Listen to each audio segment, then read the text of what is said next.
Hi everyone! Welcome back to my channel. Today I will make a shrimp uh, in olive oil.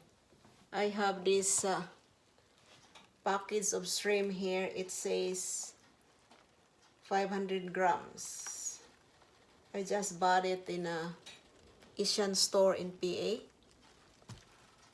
And I have olive oil, 1 lemon,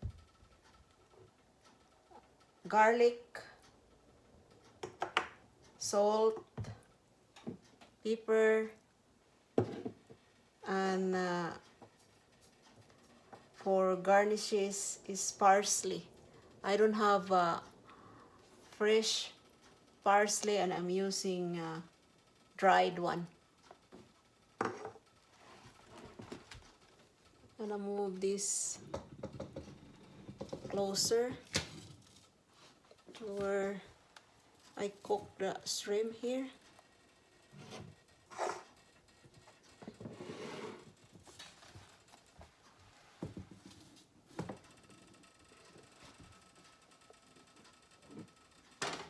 This is 1 cup of olive oil.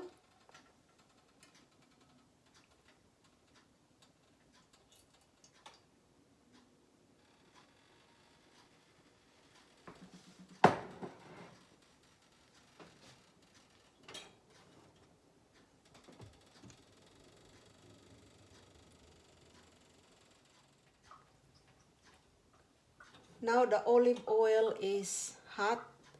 I will add, this is 6 cloves of garlic. I like lots of garlic in my shrimp.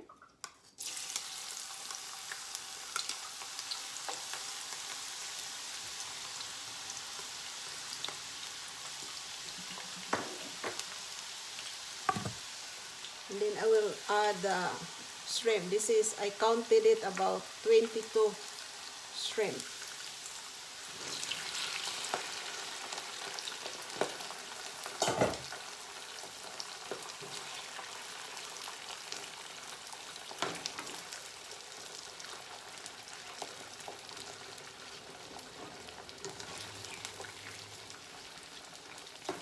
I will cook this about 2 to 3 minutes.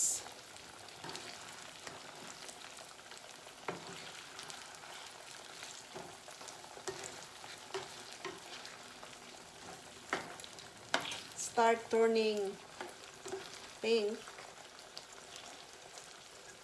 and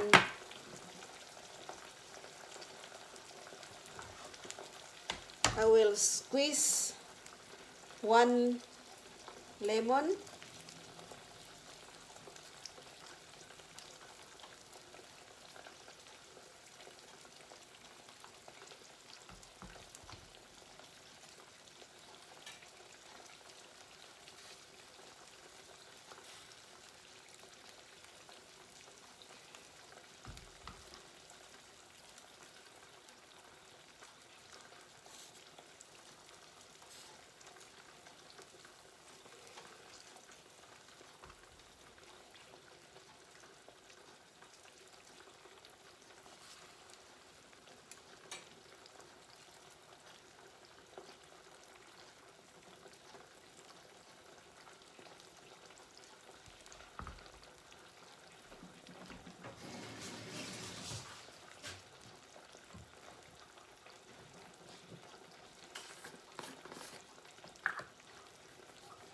Salt,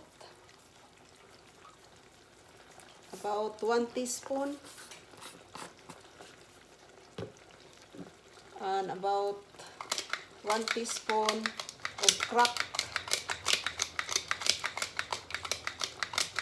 ground black pepper.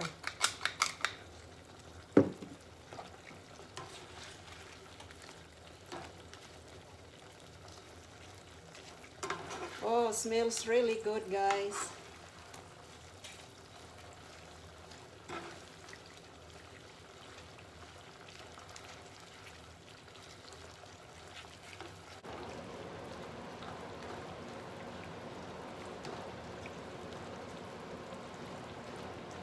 can smell it.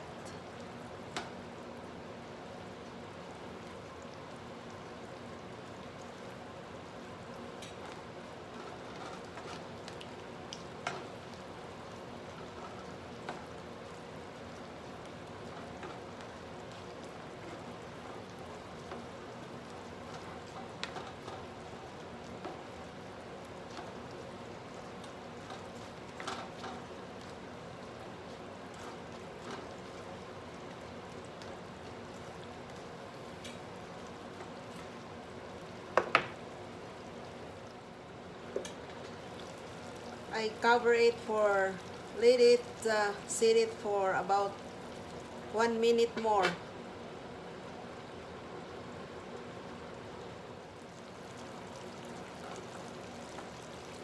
Now the shrimp they are cooked. I will garnish with about 2 tablespoons of dried parsley. It's nice if you have fresh.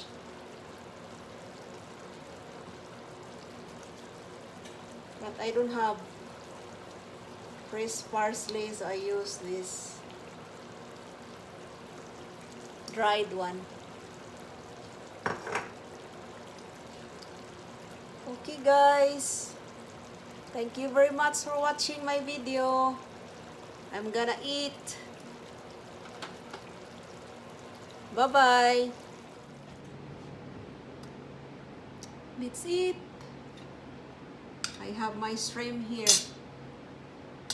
And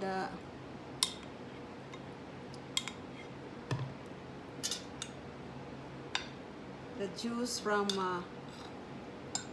the shrimp. This, see the taste this. So one thing about this shrimp, you have to shell them before you can eat it. But you can cook shrimp without any shell. The deviled one, deviled, whatever you call that. But I like with the heads on it. It's very tasty.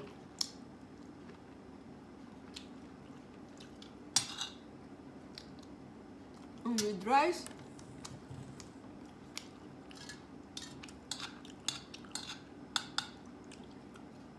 I think I'm gonna finish this. Very yummy.